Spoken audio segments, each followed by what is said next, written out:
nós estamos falando sobre a cosmovisão cristã a partir da metanarrativa bíblica, que é criação, queda, redenção e consumação.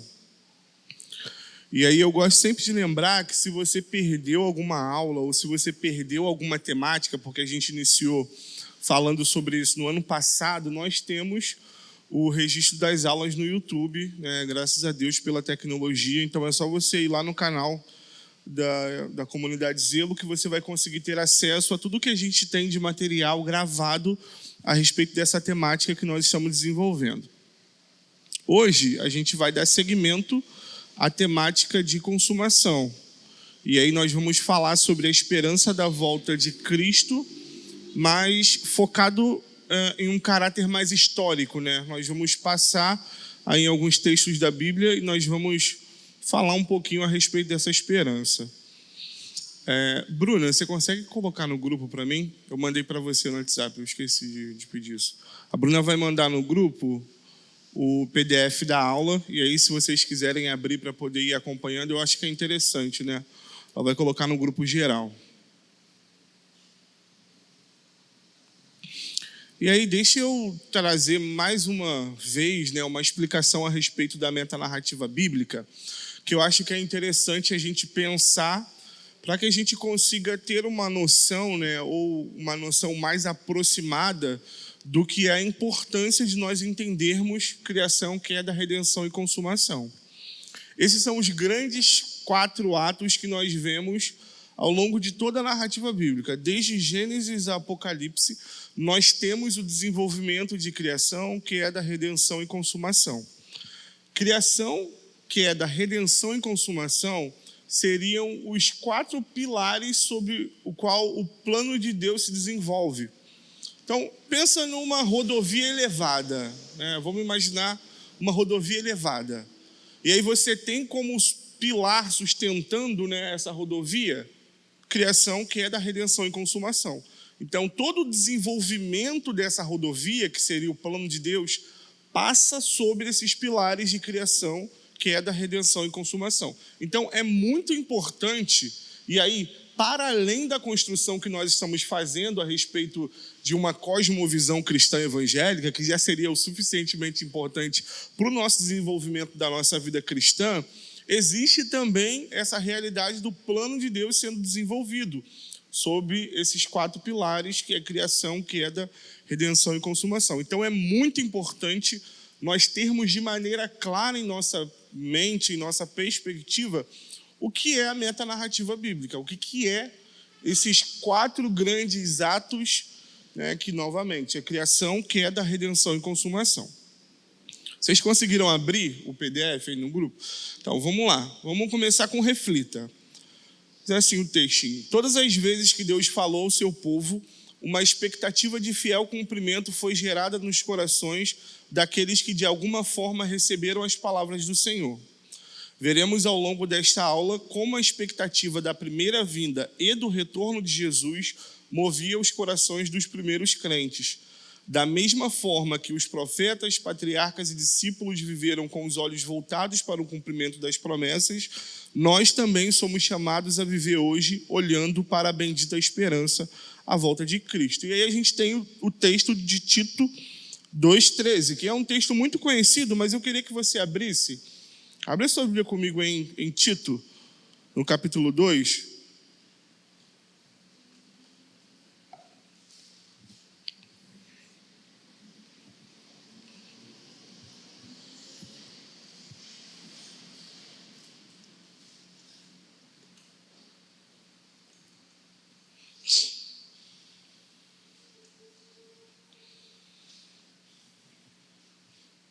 Tito no capítulo 2, vamos ler o 11, o 12 e o 13. Diz assim a minha versão, que é NA. Porque a graça de Deus se manifestou, trazendo salvação a todos. Ela nos educa para que, renegadas a impiedade e as paixões mundanas, vivamos neste mundo de forma sensata, justa e piedosa, aguardando a bendita esperança e a manifestação do nosso grande Deus e Salvador, Jesus Cristo. Então você vê que o autor de Tito, que provavelmente é Paulo, ele está falando a respeito dessa expectativa. Existe uma expectativa do retorno do Senhor Jesus. E como você leu no textinho que tem aí no Reflita, todas as vezes em que Deus falou ao longo da história ao seu povo, todas essas pessoas que de alguma forma receberam essas palavras, ou diretamente do Senhor, ou pela boca de um profeta, ou então pelos seus pais, pela sua família, existia no coração dessas pessoas uma expectativa. Elas olhavam para essa realidade das palavras do Senhor e elas aguardavam ansiosamente. É o que o texto demonstra para a gente, o texto de Tito. Ele fala de uma bendita esperança. O que é a bendita esperança? É o retorno de Jesus. E o retorno de Jesus é baseado no quê? Na promessa de que ele vai voltar. Então, se recebe a palavra de Deus, através de Deus, dos profetas ou dos seus familiares, essa palavra gera no coração daquele ouvinte, daquela pessoa que está ouvindo, uma expectativa muito grande. Porque é Deus que está falando. Então, se é Deus que está falando, Deus vai cumprir. Então, essa expectativa, ela é real em todos os crentes, em todas as épocas. E aí a gente chega no próximo tópico, que é o Deus fiel, que na verdade é o primeiro tópico, né? Então, assim, o Deus que se revela ao seu povo ao longo da história é e sempre se mostrou digno de confiança. Esse é um ponto muito importante que a gente precisa ter em mente, irmãos. Deus, ao longo da história, ele sempre foi e ele sempre se demonstrou digno de confiança. Isso faz com que quem ouve as palavras desse ser, dessa pessoa que é digna de confiança, ela acredite sem reservas.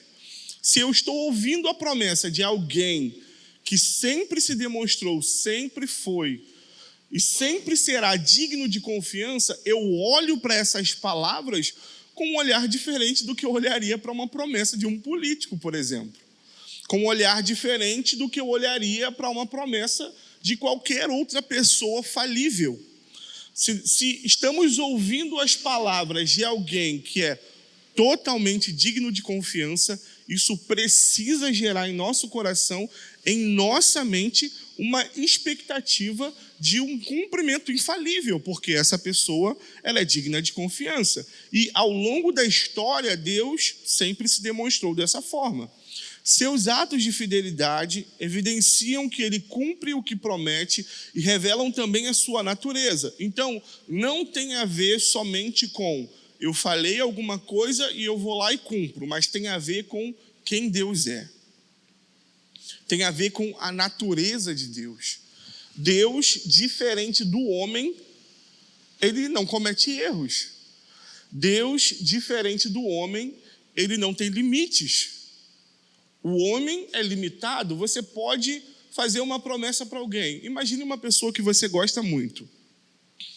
E aí você vira para essa pessoa e faz uma promessa para ela. Olha, eu vou te dar tal coisa, em tal dia, em tal período do ano. Só que acontecem N coisas na sua vida que te impedem de cumprir o que você prometeu. Por mais que você deseje cumprir o que você prometeu, os contextos ao seu redor influenciaram para que você não fizesse isso. E aí, como uma consequência, você falha com a sua palavra. Isso acontece com a gente. Isso já aconteceu comigo. E com certeza, de alguma forma, já aconteceu com você. Isso não acontece com Deus.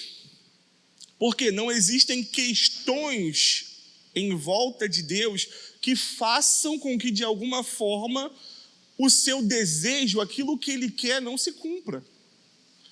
Ele não é limitado como os homens. Então, não tem a ver só com empenhar a sua palavra, mas tem a ver também com a sua natureza, tem a ver com quem ele é. Ele é Deus, ele é o Todo-Poderoso e ele é digno de confiança. Ele é o Senhor sobre tudo que existe.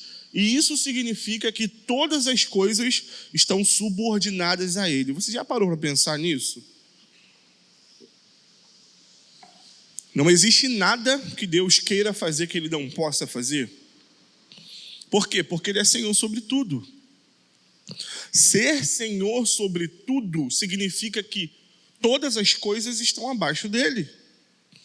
Todas as coisas estão subordinadas a ele. Então, essa realidade de um Deus que promete e cumpre o que prometeu, um Deus que em sua natureza é completamente infalível, porque é perfeito. Essa realidade faz com que as suas palavras ganhem um peso que a gente não consegue comparar de equivalência com nenhuma outra palavra. Isso gera dentro de quem ouve uma expectativa fiel de um cumprimento. E aí eu quero, junto com vocês, olhar alguns exemplos na Bíblia de Deus cumprindo as suas palavras. Vamos começar lá em Gênesis, no capítulo 21.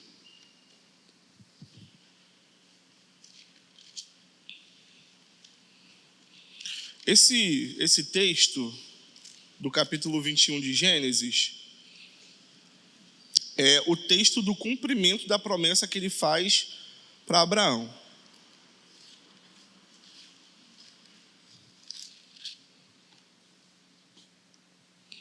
Eu não sei se você se recorda da história, mas Deus chama Abraão, quando ele ainda era Abrão, e ele faz promessas para ele. E uma das promessas é de que a descendência dele seria muito numerosa, seria grande. Ele teria um filho, ele geraria um filho. E esse filho seria gerado com Sara. Deus promete isso para ele. E aí olha o texto de Gênesis 21, versículo 1 e 2. Ó. O Senhor visitou Sara como tinha dito e cumpriu o que lhe havia prometido. O texto é enfático em dizer que Deus visita Sara e ele cumpre o que ele falou. Aquilo que ele prometeu, ele cumpre. Sara ficou grávida e deu à luz um filho a Abraão na sua velhice, no tempo determinado de que Deus lhe havia falado. Então ele promete um filho para Abraão e ele diz que esse filho virá de Sara e na sua velhice, só que aí o texto também é enfático em dizer que isso acontece no tempo determinado por Deus, ou seja, não tem a ver com o desejo de Abraão e o desejo de Sara, mas tem a ver com o cumprimento da palavra de Deus, o cumprimento daquilo que ele disse que iria acontecer. E ele visita Sara, visita Abraão e cumpre exatamente aquilo que ele havia prometido. Porque ele é um Deus fiel. E aí vamos para o próximo texto, depois de você ler Hebreus 11:11, mas vamos para Gênesis no capítulo 50. Gênesis no capítulo 50 é um texto muito interessante, por quê?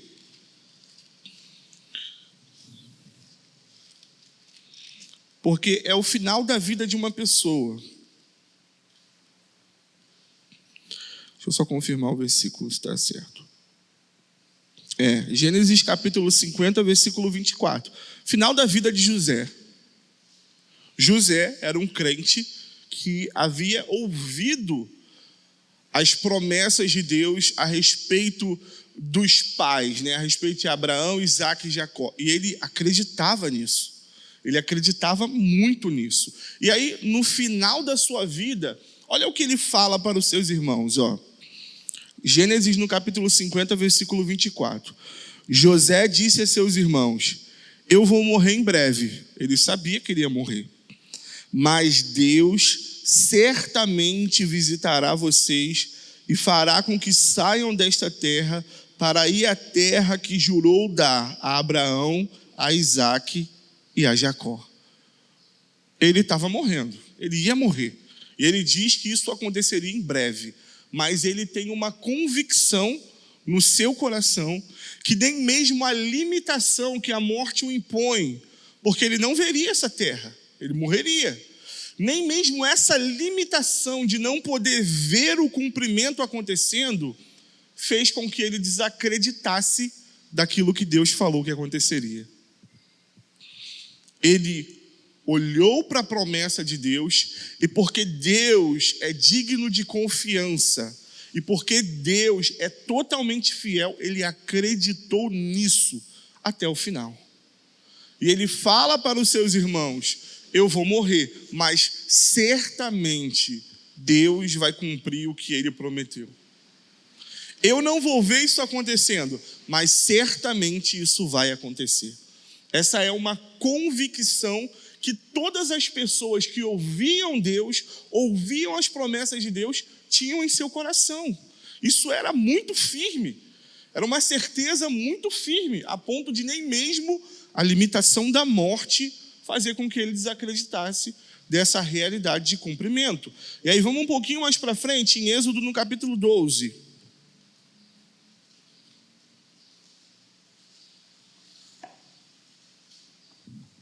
Êxodo no capítulo 12.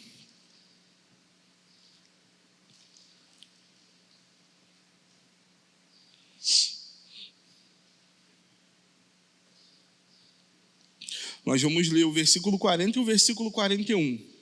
Sabe a convicção que José expressou no último texto que nós lemos lá em Gênesis no capítulo 50?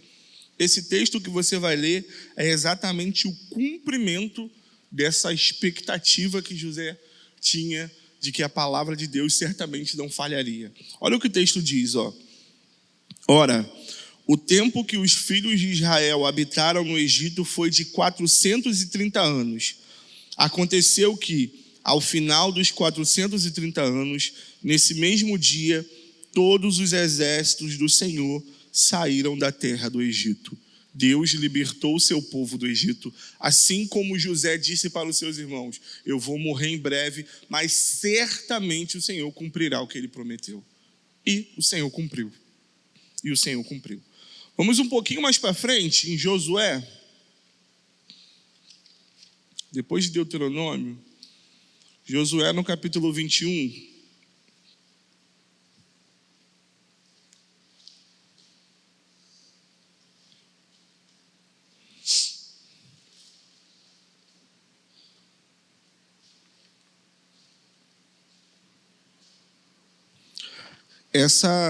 Esse é um relato muito interessante também a respeito do cumprimento que Deus ele faz a respeito das promessas que ele fez aos patriarcas. E aí nós vamos ler do 43 até o 45. Diz assim, ó: desta maneira, o Senhor deu a Israel toda a terra que sob juramento havia prometido dar a seus pais. O que é isso? Deus cumprindo a sua palavra. Deus cumpriu a promessa que ele fez de que ele daria uma terra aos patriarcas, a Abraão, Isaque e Jacó. E o texto está dizendo que toda a terra que sob juramento havia prometido dar a seus pais, Deus deu. E aí, vamos seguir. Eles tomaram posse dela e habitaram nela. O Senhor lhes deu repouso ao redor, segundo tudo o que haviam jurado aos seus pais.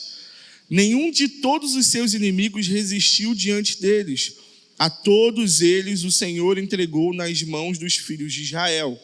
Esse versículo 45 ele é fenomenal. Ó. Nenhuma promessa falhou de todas as boas palavras que o Senhor havia falado à casa de Israel. Tudo se cumpriu. Nenhuma promessa falhou.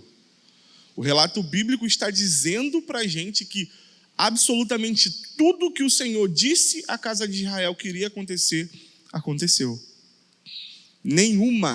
Absolutamente nenhuma promessa falhou. Esse é o Deus digno de confiança que você serve, irmão. Que nós servimos. Nós nos reunimos aqui nesse lugar porque Ele é fiel. Porque Deus é fiel. E Ele cumpre as suas promessas. Aquilo que Ele fala, Ele cumpre. Ele é fiel. Ele é fiel. E aí vamos seguir. Existe também a promessa de um reinado eterno. E aí, ó, desde o período histórico de 2 Samuel 7, 12 e 16, eu quero que você abra. Vamos lá em 2 Samuel. Você pode até conhecer, mas talvez você tenha esquecido. 2 Samuel, no capítulo 7, a gente tem uma profecia interessante.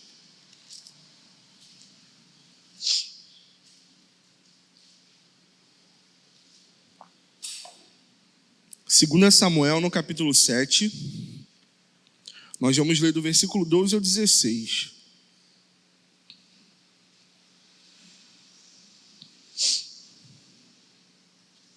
Deixa eu ver se é do 12 mesmo. Você tem aqui um profeta falando a Davi, né? Profeta Natã. E aí diz assim, versículo 12 até o versículo 16. Quando os seus dias se completarem, isso é o profeta falando ao rei Davi, e você descansar com os seus pais, então farei surgir depois de você o seu descendente, que procederá de você, e estabelecerei o seu reino. Este edificará um templo ao meu nome, e eu estabelecerei para sempre o trono do seu reino. Eu lhe serei por pai, e ele me será por filho. Se vier a transgredir, eu o castigarei com varas de homens e com açoites de filhos de homens. Mas a minha misericórdia não se afastará dele. Como a retirei de Saul, a quem tirei de diante de você. Quanto a você, falando a Davi, a sua casa e o seu reino serão firmados para sempre diante de mim. O seu trono será estabelecido para sempre. Esse daqui é um texto profético. Recentemente eu expliquei na Igreja Caseira, falando sobre os textos proféticos, uma realidade que é muito comum naquilo que a gente chama de profetismo do Antigo Testamento. Era muito comum, e aí é muito importante você dar atenção a isso, porque essa explicação clareia muita coisa a respeito de muitas profecias que nós temos no Antigo Testamento. Era muito comum um profeta, ele juntar profecias de acordo com o tema, e não de acordo com o seu cumprimento cronológico. O que isso significa? Um profeta ele vai profetizar sobre juízo. Era muito comum esse profeta ele falar sobre o juízo que aconteceria amanhã, mas também sobre o juízo que aconteceria daqui a 200 anos. Na mesma profecia. Isso era muito comum, porque esse era um recurso utilizado de agrupamento de profecias por temática e não por questões cronológicas. Então era muito comum uma profecia se referir a mais de uma pessoa, a mais de um período histórico, por exemplo. E aí quando a gente tem esse pano de fundo, quando a gente tem essa explicação em mente, a gente consegue entender o texto de 2 Samuel 7. Porque imediatamente, quando você ouve essa profecia a Davi, você associa ela a quem? A Salomão, né? O rei que vem depois. O filho de Davi que se assenta ao trono depois. Só que quando você olha para o versículo 16, o profeta vai dizer assim, quanto a você, a sua casa e o seu reino serão firmados para sempre diante de mim. O seu trono será estabelecido para sempre. O trono de Davi, ele não foi da sua descendência natural, né, estabelecido para sempre ainda. Salomão morreu, ele não reinou para sempre. Então, essa profecia, ela fala não somente de Salomão, lembra, agrupamento por temática, mas ela fala também do Messias que viria e governaria, que seria da descendência de Davi, se assentaria sobre o trono e reinaria para sempre. Então, ela fala também a respeito de Jesus. Essa profecia não fala somente de Salomão, mas fala também a respeito de Jesus. Então, desde esse período histórico, existe uma promessa de um reinado davídico que seria perene e eterno. Desde esse período. Desde essa profecia de Natã para Davi. O povo judeu, o povo hebreu, aguardava com ansiedade o descendente que se assentaria sobre o trono e cujo reino não teria fim. Essa profecia era uma profecia que o povo também entendia dessa forma. Não fala somente de Salomão que vem depois, mas fala de um governante que vai se assentar sobre o trono e vai governar para sempre. Então existia no coração do povo uma expectativa de um descendente de Davi que vai se assentar sobre o trono e que o seu reino não vai ter fim. Muito provavelmente, como diz o texto aí, não existia uma plena clareza a respeito de como isso se daria. Mas porque essa era uma promessa vinda de um profeta que falava em nome do Senhor, eles acreditavam nisso. E acreditavam firmemente. Por quê? Porque Deus é fiel. E se Ele prometeu, Ele vai cumprir. Porque foi Deus quem disse isso através de Natã. Existia no coração do povo uma convicção de que um descendente de Davi vai se assentar e vai governar para sempre, o seu reino não vai ter fim, porque Deus havia falado isso. E aí vamos olhar alguns textos. O primeiro deles é o do profeta Isaías no capítulo 9.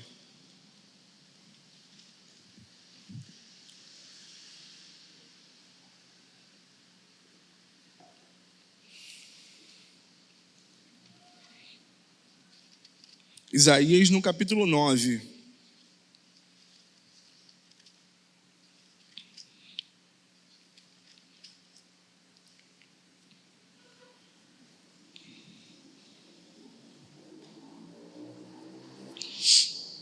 Essa também é uma profecia que fala a respeito desse descendente que vai governar eternamente. Isaías no capítulo 9, nós vamos ler o versículo 6 e o versículo 7. Porque um menino nos nasceu, um filho se nos deu. O governo está sobre os seus ombros, e o seu nome será Maravilhoso Conselheiro, Deus Forte, Pai da Eternidade, Príncipe da Paz. Ele estenderá o seu governo e haverá paz sem fim sobre o trono de Davi e sobre o seu reino, para o estabelecer e para o firmar com juízo e justiça, desde agora e para sempre. O zelo do Senhor dos Exércitos fará isto. Então você tem novamente um texto profético falando a respeito dessa realidade de um descendente de Davi que vai vir, vai se assentar sobre o trono e vai governar eternamente. O próximo texto é Jeremias, é só você ir um pouquinho para frente. Jeremias no capítulo 23.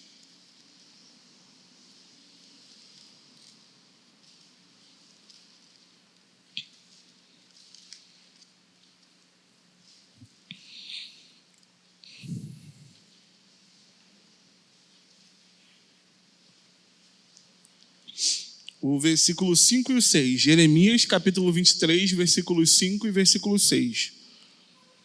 Diz assim, Eis que vem dias, diz o Senhor, em que levantarei a Davi um renovo justo, e como o rei que é, reinará, agirá com sabedoria e executará o juízo e a justiça na terra.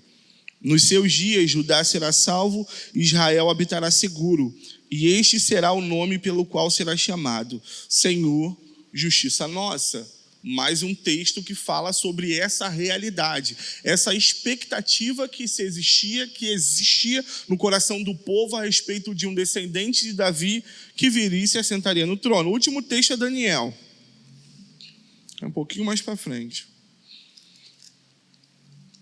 Daniel, no capítulo 7.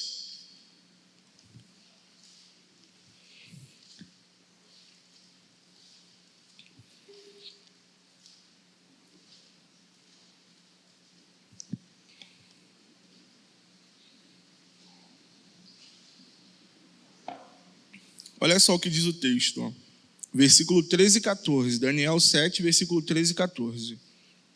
Eu estava olhando nas minhas visões da noite, e eis que vinha com as nuvens do céu alguém como um filho do homem. Ele se dirigiu ao ancião de dias e o fizeram chegar até ele. Foi-lhe dado o domínio, a glória e o reino, para que as pessoas de todos os povos, nações e línguas o servissem. O seu domínio é domínio eterno, que não passará, e o seu reino jamais será destruído. Novamente, é um texto que fala sobre essa realidade de um descendente que virá, alguém que virá, vai se assentar sobre o trono e governará todas as coisas. E ele não vai ter só um governo político, o texto deixa claro isso para a gente. Foi-lhe dado todo o domínio, todo o poder, ele tem autoridade sobre tudo, sobre todas as coisas, sobre todas as pessoas, sobre todas as nações. Essa é uma realidade a respeito de uma promessa de um reinado eterno que existe desde o período do Antigo Testamento. Nós passamos em 3 textos e teriam muitos outros textos para poder afirmar essa realidade dessa expectativa que existia no coração do povo. Vai vir um rei, porque Deus prometeu assim. Deus prometeu assim desde 2 Samuel, no capítulo 5, através do profeta Natã, para Davi. Vai vir um rei, vai vir alguém que vai se assentar sobre o trono e vai governar todas as coisas com poder e com justiça. Então, essas palavras, elas geram no coração de quem ouve uma expectativa de algo que não pode falhar. Novamente, essa realidade que você leu comigo no texto de Josué, falando que nenhuma das promessas que Deus havia feito a Israel falhou, é uma realidade viva no coração do povo de Deus. O povo de Deus tem isso no seu coração. Tudo o que Deus prometeu até hoje, Ele cumpriu. Tudo o que Deus prometeu até hoje, Ele cumpriu.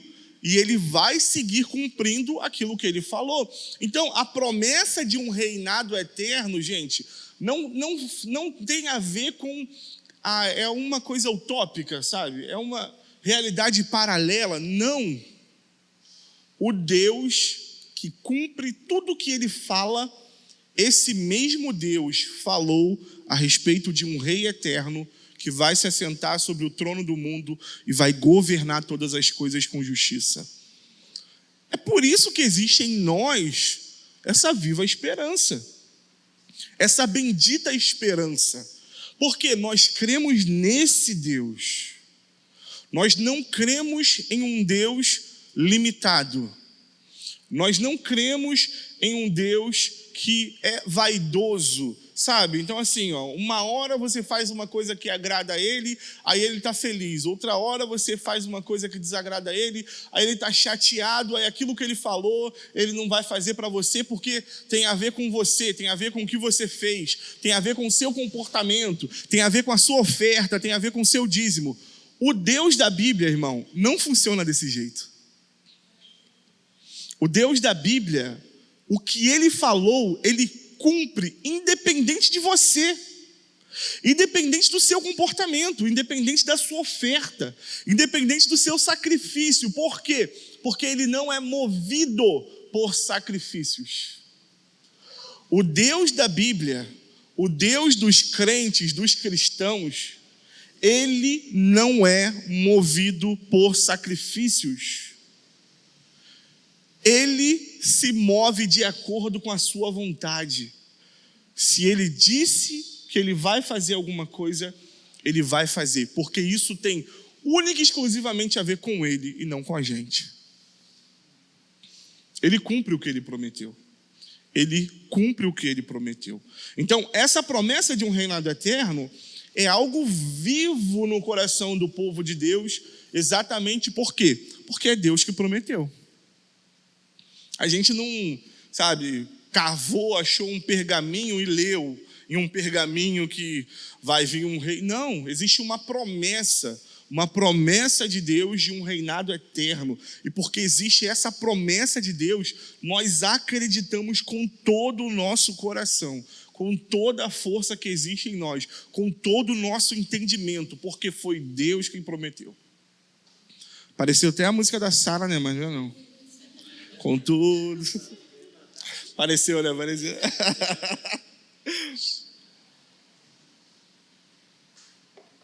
Vamos lá, vamos para o próximo tópico, porque ele é muito importante também. A expectativa passada de pai para filho. Ao longo dos anos, era responsabilidade da família manter viva em seus contextos as promessas que Deus havia feito.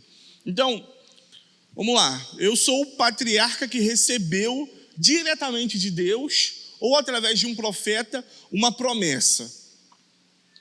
É minha obrigação fazer com que a minha descendência, os meus filhos, tomem conhecimento dessa promessa. Isso fala de uma responsabilidade que pais e mães possuem. Se você é pai, se você é mãe, ou se você quer ser pai e você quer ser mãe, existe uma responsabilidade de você passar para os seus filhos a realidade das promessas de Deus. A realidade daquilo que Deus falou e que Ele vai cumprir porque Ele é fiel. É sua responsabilidade. E isso acontece historicamente. Então era a responsabilidade de manter vivo em seus contextos, era uma responsabilidade familiar, as promessas que Deus havia feito.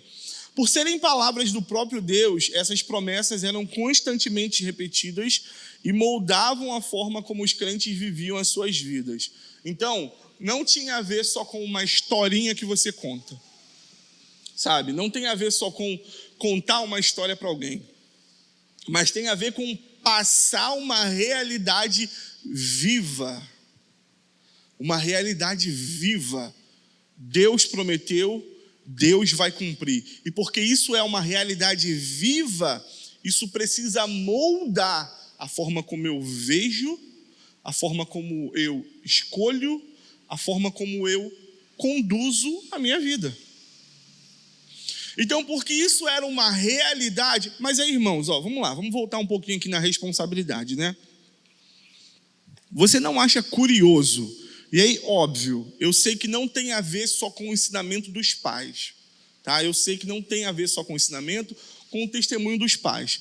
Mas você não acha curioso como que, cara, filho de crente parece que tem uma tendência assim, né? Um pouco maior para fazer coisa ruim, coisa errada? A Scarlett concorda lá. Isso não é curioso? Isso é muito curioso, gente. E eu não tenho uma explicação bíblica teológica para você a respeito disso, não. Mas eu tenho uma sinalização de responsabilidade, gente. Você sabe por quê? Porque uma criança, ela não só ouve o que você fala, mas ela vê o que você faz. Você fala para o seu filho assim, meu filho, você tem que amar o Senhor, assim como seu pai e sua mãe amam. Mas você não pega em nenhum dia da semana a sua Bíblia para ler. O seu filho nunca vê você indo para o lugar de oração. O seu filho vai acreditar nessa sua fala? Certamente não, irmão. Eu sempre conto uma história, meu pai, e aí, já confessando aqui, eu sou filho de crente, tá? Então eu fiz muita besteira, de verdade, graças a Deus que eu fui encontrado pelo Senhor. Uma outra coisa, filho de crente não é automaticamente crente, tá? Esquece essa história, teu filho é pecador, e se ele não converter, ele vai para o inferno. Amém. Então, meu pai me levou, eu morei em Caxias a minha vida toda, hoje eu moro em Oswaldo Cruz. Eu tinha, acho que uns, 7 anos, 6 anos, eu já estava alfabetizado, sabia ler. Hoje eu tenho 28, um jovem, né? Meu pai falou assim, hoje eu vou comprar uma Bíblia para você. Eu não tinha Bíblia ainda nessa época. Só aquele Novo Testamento azulzinho, né? Que eu, usava ele mais para enfeite do que qualquer outra coisa. Hoje eu vou comprar uma Bíblia para você. Ele me pegou, a gente desceu, pegou o Santo Antônio, veio para o centro de Caxias. Ali no shopping center, tinha um monte de loja de Bíblia ali no shopping center. Aí, beleza. Ele escolheu uma lá, me levou lá dentro, tá? Olha aí, vê qual que você quer. Aí eu olhando aqui esse monte de Bíblia, cara, Bíblia de tudo quanto é jeito. Aí eu fiquei com dúvida, não sabia qual que eu ia escolher. Aí ele escolheu lá uma da capa vinho, assim, média mais ou menos para mim. Falou assim, vai ser essa aqui a sua primeira Bíblia. Me deu a Bíblia de presente. Tá, beleza. Fui para casa, todo feliz, ganhei uma Bíblia de presente. Só que eu não sabia que junto com a Bíblia viria a responsabilidade de ler. Mas isso já estava na cabeça dele. Aí o que ele fez? Cara, o meu pai, todo dia, ele pegava a Bíblia dele, pegava um kitzinho de caneta e lápis de cor e uma régua e sentava para ler. Todo dia eu vi o meu pai fazendo isso. O que ele começou a fazer? Você vai sentar junto comigo. Aí, primeiro dia, muito legal, né? Beleza, aí eu aqui, Aí ele abriu e falou, a gente vai ler em tal lugar, tal, abriu. Cara, acho que na 4ª palavra eu já estava de saco cheio. Eu já não queria mais ler. Queria. Só que aí o meu pai percebeu que ele me dava a instrução e ele ia ler, porque se ele ficasse ali, acabava que ele não lia, fazia a sua leitura, enfim, a gente ficava naquilo ali o dia todo. Então ele me dava a instrução, a gente vai ler tal capítulo. E ele ia ler.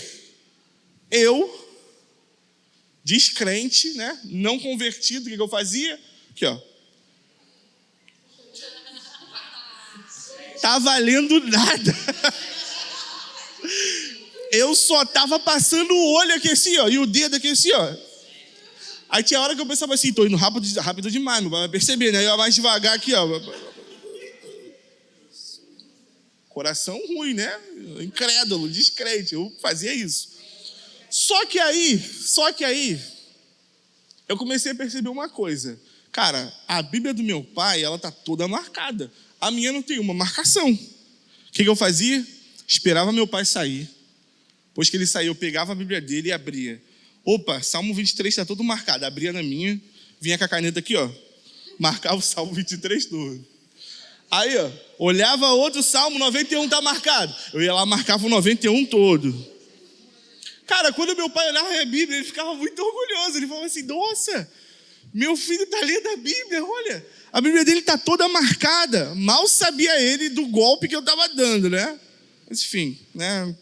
Mas o que eu quero dizer para vocês com isso? Não é só confessar um pecado, não. Mas, cara, apesar disso, esse exemplo do meu pai de todo dia pregar a sua Bíblia e ir para um lugar específico e ler, cara, isso me afetou de um jeito que eu não conseguia mensurar na época.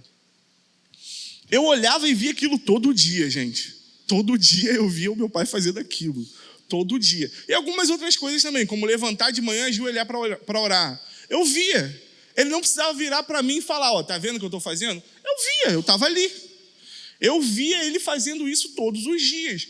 Todos os dias ele pegava a sua Bíblia, ia para o lugarzinho lá, ia ler, fazia suas marcações, fazia suas orações. Cara, isso me influenciou muito mais do que as vezes que ele me chamou para sentar do lado dele. Porque eu olhei para aquela realidade e teve um dia que eu pensei assim, cara, o meu pai acredita nisso de verdade. Ele acredita que esse texto é a palavra de Deus de verdade. Porque todos os dias ele vai para esse mesmo lugar. Todos os dias ele pega a sua Bíblia. Todos os dias ele não negocia esse momento de estar com Deus, de abrir a palavra de Deus e de ouvir Deus falando através da sua palavra. Hoje eu estou aqui falando de vocês, da palavra de Deus. Certamente isso teve influência na minha vida. Muito mais do que as palavras dele. Então, o seu filho, ele não só ouve você, mas ele também observa você. Então, esse passar de pai para filho não tem a ver só com falar. Se você fala para o seu filho que você crê em Deus, mas no seu comportamento diário você demonstra exatamente o contrário, o seu filho vai ser um incrédulo. Porque ele vai olhar para você e vai falar assim, olha, você está me falando isso, mas nem você acredita nisso. Porque se você acreditasse, isso moldaria a sua vida. Quando nós acreditamos em algo, essa verdade molda a nossa vida, molda o nosso comportamento, molda os nossos dias. Então, essa expectativa de um cumprimento das palavras do Senhor, elas eram passadas de pai para filho. E não somente com palavras, mas todo o movimento que o povo fazia era fundamentado na realidade de que Deus prometeu alguma coisa. De que Deus falou alguma coisa, então Ele vai cumprir. Por isso que as minhas escolhas, por isso que os meus movimentos, eles são baseados, fundamentados nessa realidade. Na realidade daquilo que Deus fala e que porque Ele é fiel, Ele cumpre.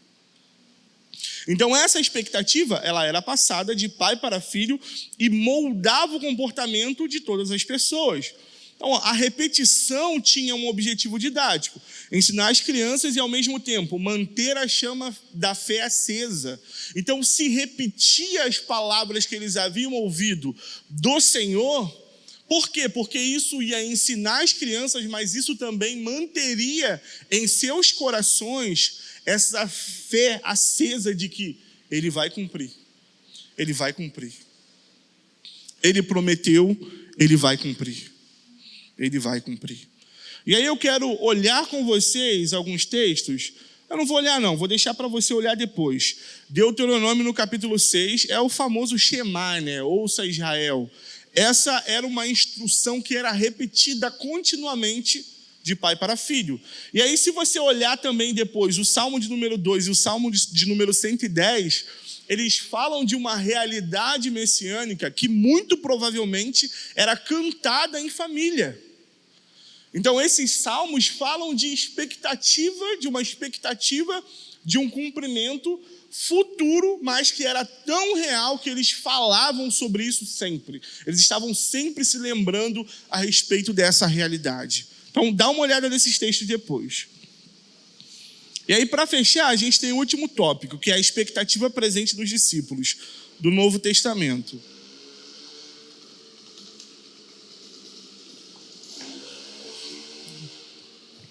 O texto diz assim: os primeiros discípulos de Jesus rapidamente identificaram com as promessas de um rei que viria da linhagem de Davi. E aí, o que deixa isso muito evidente para a gente? O relato de Mateus, por exemplo. Eu não sei se você já prestou atenção, quando você vai ler o relato do Evangelho em Mateus, o autor tem o cuidado de falar: e tudo isso aconteceu para que se cumprisse tal profecia. E isso aconteceu para que se cumprisse. O que é isso? O que é essa realidade? É a identificação de Jesus como sendo esse cumprimento de um rei que foi prometido lá atrás, como você leu comigo em 2 Samuel, no capítulo 5. Então, eles olhavam para Jesus e eles rapidamente identificaram como: esse é o Messias prometido, esse é o rei prometido. E aí você tem não apenas os discípulos, mas também o povo judeu como um todo. Você lembra do cego de Jericó? O que o cego de Jericó gritava? Jesus, filho de Davi, tem misericórdia ou compaixão de mim. Jesus, filho de quem? Filho de Davi. O que é isso, irmão? É a identificação de Jesus com a promessa que foi feita lá em 2 Samuel, no capítulo 5. Um descendente de Davi. Filho de Davi significa descendente de Davi. Então eles olhavam para Jesus e eles o identificavam como sendo essa pessoa. Jesus é esse rei. Jesus é esse Messias. Jesus é esse descendente de Davi. E é por isso que ele grita: Jesus, filho de Davi. Após a morte e ressurreição de Jesus, a expectativa dos discípulos ela foi fortalecida. Por quê? No período em que eles estavam ali com Jesus, não era muito claro como que se daria essa realidade de um reino eterno. Mas Jesus esclarece para eles essa realidade. Jesus morre, ressuscita e ascende aos céus. Isso para os discípulos é uma confirmação. Cara, olha, de fato aquilo que Jesus falou vai acontecer, porque nós temos nele, na sua ressurreição, a primeira pessoa vivendo uma realidade de plenitude do reino de Deus. Então eles olham para essa realidade de morte, ressurreição e ascensão, e isso aumenta a sua expectativa, isso fortalece a sua expectativa. Eles compreendem que Jesus havia inaugurado o reino, mas aguardavam com esperança o seu cumprimento pleno. E aí você vê isso lá em Atos no capítulo 1:6. A pergunta que eles fazem, para Jesus: Senhor, será este o tempo em que restaurarás o reino a Israel? O que é isso, irmão? Expectativa. Expectativa. Uma expectativa real de que Deus vai cumprir aquilo que ele prometeu. Então, essa expectativa, essa esperança, continuou a moldar a sua fé e prática. Eles pregavam e viviam na expectativa da volta do Senhor. E aí você tem Paulo escrevendo em 1 Tessalonicenses algumas coisas que são muito interessantes. Capítulo 4, versículo 16 e 17. Ele diz: o mesmo Senhor descerá do céu com grande brado, e estaremos para sempre com o Senhor. O que é isso? É uma expectativa, uma esperança real de que Deus vai cumprir o que ele prometeu. Deus vai cumprir o que ele prometeu. E isso, irmãos, molda não somente um discurso, mas molda uma vida. Molda uma vida. Eu estava pensando em casa esses dias, gente, e eu estava sendo muito confrontado a respeito, e eu conversei isso com a Bruna recentemente, a respeito de realidades que eu conheço, verdades que eu conheço, que o Senhor já falou ao meu coração, mas que de alguma forma eu meio que esqueci. Eu meio que deixei de lado. Eu estava sendo muito confrontado com isso. E uma das realidades, uma das verdades era o quanto que essa realidade da promessa de Deus, essa realidade de um reino futuro, essa realidade de um rei que vai se assentar sobre o trono e vai governar eternamente, molda as minhas escolhas. Eu estava sendo muito confrontado esses dias por isso. Porque, irmãos, se de fato nós acreditamos nisso, isso não pode moldar somente o nosso discurso. Se a forma como você escolhe a sua carreira, a forma que você escolhe onde você vai morar, a forma que você escolhe como você vai gastar os seus recursos, aquilo que o Senhor entregou para você, que não é seu. Porque se você é cristão, deixa eu te lembrar uma coisa, eu falei sobre isso recentemente na igreja caseira, tudo que nós temos de recursos não é nosso, pertence ao Senhor. Então ele vai cobrar da gente a forma como você administrou esses recursos que não é seu. Você lembra da parábola dos talentos? A parábola dos talentos, ela fala exatamente sobre isso. Deus entrega recursos e ele vai cobrar de você como você utilizou esses recursos, como você desenvolveu esses recursos, o que você fez daquilo que ele te entregou que não é seu.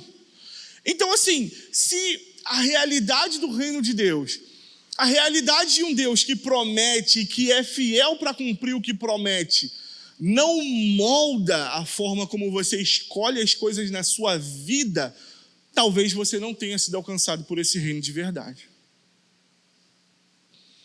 Porque essa é a realidade dos discípulos do Novo Testamento. As pessoas no Novo Testamento, elas vendiam tudo por causa da missão de Deus. Eu não estou falando que você tem que vender tudo, irmão. Eu não estou falando isso. Não é isso que eu estou falando. O que eu estou falando é que, no Novo Testamento, quem foi alcançado pela realidade do reino de Deus, trata essa realidade como prioridade. E essa realidade molda todas as escolhas que essa pessoa faz na sua vida. Tudo que ela faz a partir dessa consciência de reino de Deus. A partir dessa consciência de uma expectativa de que Deus vai cumprir o que ele falou. E aí, se você foi alcançado pelo reino de Deus, gente, você não pode viver como quem não foi alcançado. Você não pode fazer as mesmas escolhas de quem não conhece a realidade do reino de Deus. Porque se você faz, muito provavelmente você ainda não provou dessa realidade. Se você faz escolhas a parte dessa realidade do reino de Deus, e isso deixa você em paz, você está tranquilo com isso, sabe? Porque eu não sei vocês, mas todas as vezes em que eu faço algum tipo de escolha e eu desconsidero o reino de Deus, cara, aquilo não me deixa em paz. Eu não fico em paz. Eu fico extremamente incomodado. Mas se você faz escolhas a parte do reino de Deus, eu estou falando de escolhas da sua vida, sabe? Escolhas da sua vida. Escolhas de como você gasta os seus dias, de como você gasta os seus recursos, de como você gasta a sua vitalidade, a sua saúde. Se o reino de Deus não influencia a forma como você pensa, o todo da sua vida, você precisa parar e refletir, porque pode ser que você ainda não tenha provado da realidade desse reino de maneira verdadeira. E se esse é o seu caso, hoje é uma grande possibilidade de você pedir: Senhor, tenha misericórdia de mim. Tenha misericórdia de mim e faça com que eu prove, não só conscientemente, mas que isso desça para o meu coração, a ponto de moldar as minhas atitudes a realidade do reino, assim como era para os primeiros cristãos. Assim como era para os cristãos do Novo Testamento. Um cristão do Novo Testamento, alcançado pelo reino de Deus, tinha toda a sua vida moldada por esse reino. Todas as suas escolhas. Tudo o que ele fazia ele tinha essa realidade moldada pelo reino de Deus. Então, a vida dos discípulos era completamente orientada pela convicção sobre o retorno de Jesus e a iminência da plenitude do reino de Deus. Essa expectativa fazia com que agissem em nome do reino e pelo reino. E aí, vamos lá, conclusão e o para exercitar, que a gente já passou do nosso horário. A certeza que preenchia a vida dos primeiros crentes também precisa preencher a nossa, foi o que a gente acabou de falar. Hoje também precisamos viver nesse ciclo de expectativa, esperança viva, impacto prático. Então, existia uma esperança viva no coração dos primeiros discípulos, mas isso causava imediatamente um impacto prático. Não era só uma eu tenho esperança que Jesus vai voltar e amanhã eu vivo completamente alheio à realidade do reino. Não. Essa esperança viva de que Jesus ele vai voltar, de que Deus vai cumprir as suas promessas, imediatamente gerava na vida dos discípulos um impacto prático.